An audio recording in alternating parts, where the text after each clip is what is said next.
as we start out here, let's start with reemerge. As we talk about going through the various trials and tribulations that we encounter, or basically just anything that you encounter in life, it is important that you reemerge yourself. And so when it comes to reemerge, we want to discuss what it means to reemerge, what it means to be able to basically come back.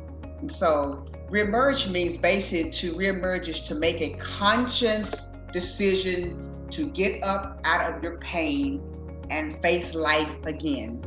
It is a conscious decision because when you go through something and you get to a point, you have to make a conscious decision to rise and to get up even while you're still in your pain and whatever you have to face.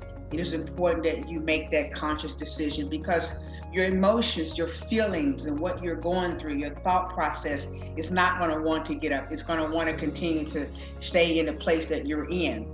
And so it's important that when it comes to word reemerge, it means to come back, it means to bounce back, it means to rise, and it means to reappear. When you and I are rising from our hurt, disappointment, or anything that we have to encounter, it takes faith.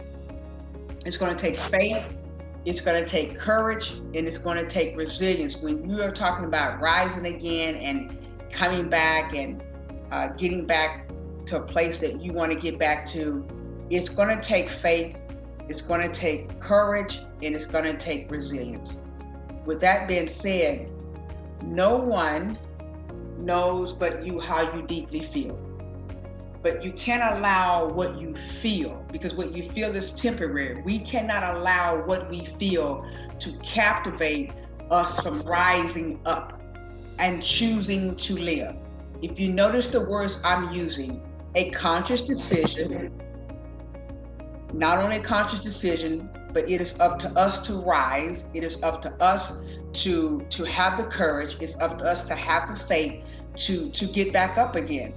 And so therefore, it's not contingent upon what you feel. It's not contingent upon, what you see. But when you're talking about reemerging, when you're talking about rising, it's basically a decision, a conscious decision that I'm going to get up. I'm not going to stay down. I'm not going to stay in this place. Understanding that trouble come, but they don't come to last. That they will come and they come to pass. Situations are not permanent. Situations are temporary because the life we live is a life that keeps moving. So it's important that we must understand that when you're talking about reemerging and getting yourself back together again, it's going to take faith, it's going to take courage, and it's going to take resilience. Because where you are at the time when you're thinking about what you're going through, that is only temporary.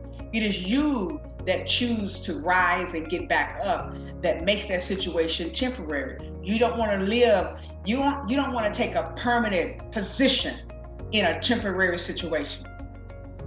You don't want to take a permanent position. I'm going to stay here. I'm not going to move. I'm not going to do anything. I'm just going to quit. I'm just going to give up on life. That is a temporary situation. And so you don't want to make a permanent decision in a temporary situation or make a permanent position in a temporary situation. So here at the bottom I have, resilience is going through the pain of recovery. Resilience is going through the pain of recovery. The pain of recovery is the journey. It is the process. It is what it takes you to reemerge and to move forward. So the pain of recovery is that piece of all of us that we really don't like. Because the pain of recovery is when you face your reality of what you have had to deal with, what you going through or what you've been through or what was done to you. When you face the reality of that situation, number one, it's painful, but to recover from it is also painful. The pain of recovery is getting up, rising and moving forward, but also having an understanding that you may feel a sense of shame, you may feel a sense of embarrassment, you may feel a sense of discouragement. That's the pain of recovery.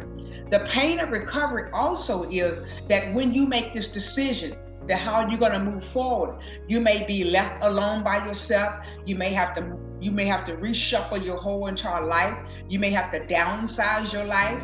You may have to do something different in your finances. The pain of recovery, a lot of times, this is where people bail out. This is where they abort. This is the place where people, it is very difficult, because when they abort and they bail out and they don't keep moving forward, what happens is that they don't like we don't like the pain of recovery. That is that when you are getting in a position and you have to maybe take another job, and it's a job that you not used to having, or you're not getting paid what you used to get paid, or is you have to downsize and get a different kind of car. If you were living a certain lifestyle and now you have to live a different lifestyle because you're in a different situation, that's the pain of recovery. Is that you need to learn how to get over what people are going to think about you, and you need to move forward with your life, because a lot of times we're so busy what people are going to say about us, what people are going to think about us. But the pain of recovery is that you got to get over yourself and get over what people are going to think and what people are going to say about you,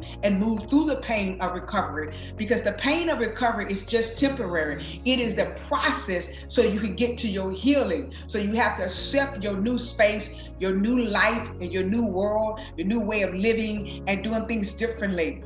I talk to people all the time in this pandemic. I have a lady right now I know that moved from a place. Now she's living in an extended stay and having to reshuffle her whole life again, knowing that that's going to be temporary. And I said, don't worry about the embarrassment, because it's not about people. It's about what you and God are doing. It's about your situation. And you know, as well as God knows, what you've had to deal with. So the pain of recovery is where most people do not like to be. It's a lonely road. It's a difficult road. It is not glimmer. It's not life. It's not action.